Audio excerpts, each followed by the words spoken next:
how many crowns did you receive with a less fake security code? Well, Your Honor, yeah. For the record, when this happened, we also did something, no? They're in better position for us to know how many were there, because I only saw about 3 or 4. So you only saw 3 or 4? Yes. And the conclusion was made that there were fake crowns with, there were fake crowns or maybe crowns with fake security code. Is there a possibility that the crowns were not fake? Except maybe the fake was only security code? Well, Your Honor, let me answer that in this way. Is there a possibility that some were not fake? Well, it is my belief. I'm talking about the crowns not being fake. Yes, yes. The crowns that are 349 with a different security code from the ones in the vote, which is the majority, are genuine. They're genuinely effective. That is why we had this consumer protection movement. But there is a third category, Your Honor. One category is 349, correct if you got the vote. Minsan 349, genuine pero wala sa vote. Yung isa naman, 349 na talagang makikita mo fake. Yung naman 349, hindi mo alam kung fake o hindi. Kaya, papadala sa NBS. Okay. You claim that all iba lang ang numero na security code na doon sa vote. Okay. Ang nakalam doon sa vote, sino? Kayo lang at sa Pepsi management. Well, let's be very specific. No? Kasi before, let me finish my question.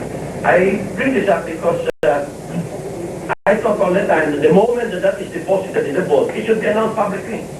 So that if you get the crown without that security code, there is no more problem. Because it does not tally with the security code. That does not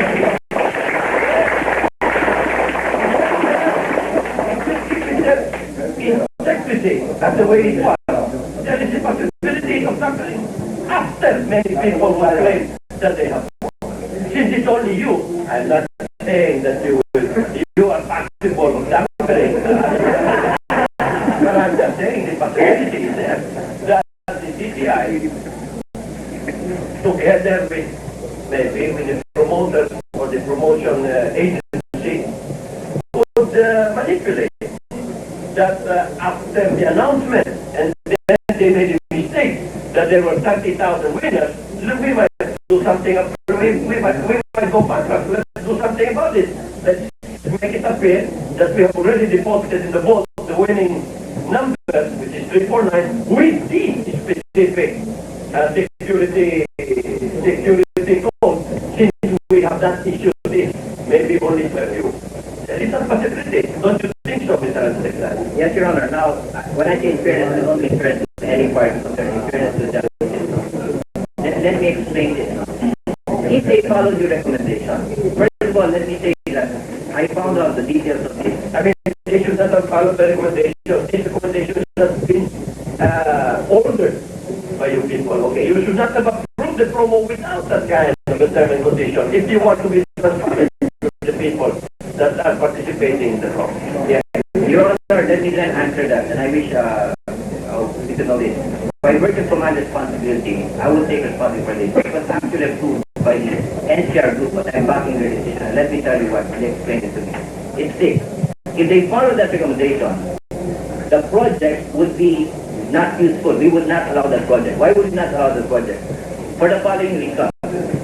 If they announce the number and the security code, and they give you about 6 weeks to claim it, there is 6 weeks worth of time to manufacture the number and the security code. Now that is happening in 8 countries over 8 years, and in no circumstance will they ever do this idea of printing the number and the security code, because it gives you 6 weeks to manufacture these things. And if you see what I saw, you will know. Correction, sorry, Mr. Secretary. If you are going to show them the sample, you're going to only announce the number. They don't even know how that number is being done. I can do it reverse without them knowing. I am just saying, you just announce the security code number. Let's say 1, 2, 3, 4, 5, 6. That is the security code number. But in the 6, it will be numerical without them knowing about the public. But yes, you can, because what I'm trying to say, that's why it's called security.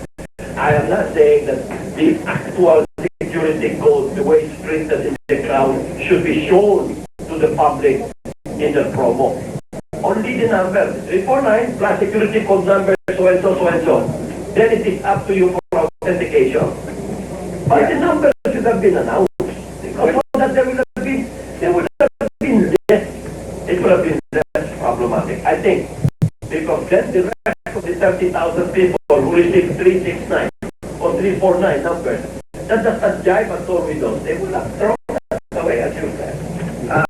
Your Honor, there are different sides of the question, but I would like to say this. If they had only done in this country what they did in all the other countries over 8 years where it was fine, which is not have a winning and non-winning, this would not be a problem. Number two, if you put the security code there and the winning number, we have to understand that the price are decentralized all over the country. It's not centralized. Therefore, you have to educate every single person on what your suggestion is.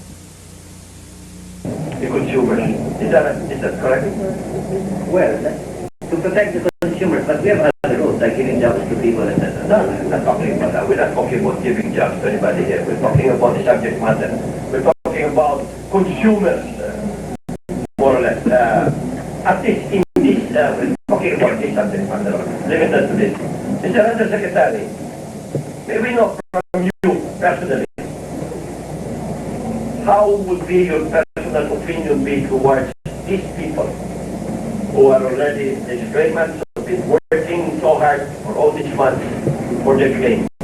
Would you support the stand? Personally, would you support the stand?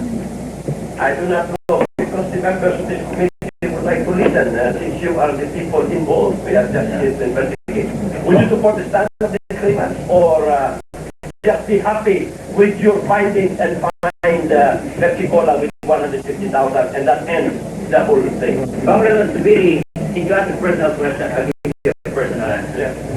When this thing occurred, I was very upset. I canceled the promotion. Number two, I heard lawyers were going all over Facebook tracking money with these people. I went on radio to get all the lawyers to come in, and I told people not to pay 600 pesos. I personally called my summa cum laude friend lawyer, and I told him to do this for free. I stayed up one morning up to 4 a.m. talking to these people. To this day, anyone can see that figure without a point, but that's 349. And finally, I've done 3 more things. Number one, I went to President Ramos and asked him if he can please ask the justice to do it faster. Number two, I personally told everyone I'm going to appeal in court because in my own opinion, in my personal opinion, there was a serious mistake. Okay? And number three, I have told them, this is being available because on December 24, Christmas Eve, I was on this task. On New Year's Eve, I was on this task. To this day, I'm on this task. And it is my own belief that that this is a serious mistake, and I am on record in the Senate that this kind of mistake should not be just 150,000, so I moved for a law that says that it goes to 3 million or above. However, I always talk about fairness, and when you say consumer protection, it must always be in the service of justice. Because of this, I believe this, and I've done personal appeals to Pepsi to try and help these people, because from a personal point of view, I am objective in understanding that Pepsi did say this thing, and for them it is in the vote.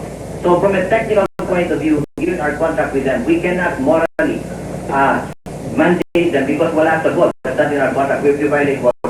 But spiritually and morally, I believe that there has been something that has happened, and personally, I'm going to help them all I can.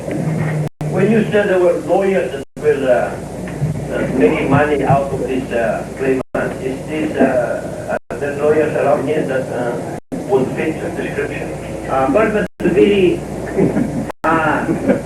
I have heard the report that one lawyer in this room fit that description, which is what motivated me to go on Johnson of Beltran, Jason, etc., to announce the following, Congressman Subiri. I said, all lawyers who will come here and help these poor people, because you know, I have 30,000 I'm defending. If I did not move on this, they wouldn't be there. I have 30,000 all over the country, and I'm the one who moved for the class 2. They should do this themselves. I moved for it, and I said to the lawyers, you know how many came? Because we had 23 lawyers. Okay, and I talked to them. I said, okay, I want us to have a systematic help here. Number one, you cannot be in this if you want upfront money. You will do it only if you win. And if you win, you cannot charge more than 10%. Okay? Number two, I have a person on my first interest from grade school days, summa cum laude, contract. And he told me he's gonna take this on as a personal fight. But since I am like you, very realistic, I have my fallback positions. I have other lawyers fighting other cases. I'm watching them. But I must tell you, to this day, there's some lawyers who say 600 pesos muna. And I'm fighting those guys on radio. And I've given them an alternative. The alternative is this bunch of lawyers I have. Thank you very much, Mr. Chairman. Thank you very much. Undersecretary. Mr. Chairman, while I was listening to the Fierro, he made mention that Pepsi produces 800,000 rounds. Mr. Chairman, I quoted from the minutes of the party, the minutes which quoted Mr. Vicente from the Meaning, for the sake of argument, produces manufactured 800,000 crowns. Are you of the belief that this crown necessarily means that they are all winning numbers?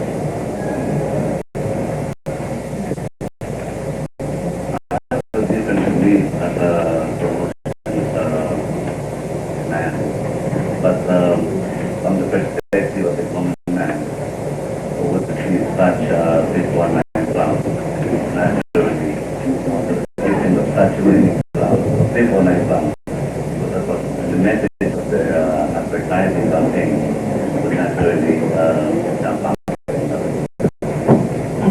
Do you also believe that they utilize this media by advertising that they produce 800,000 crowns just to be But as I said in my presentation, the 800,000 pounds, I believe, personally, as a proposal man, is used to parang kunyari, parang concept to encourage people to further submit or buy the promotion. Because once the consumer receives 1 million for instance, it gives this ground, and furthermore, he would naturally buy more Pepsi products. This time not by the bottle, but by the cases. Interviewed a lot of people, and they have bought Pepsi crowns, Pepsi products, not because of the liquid content, but because of the crowns that would they perceive would be their passports torture.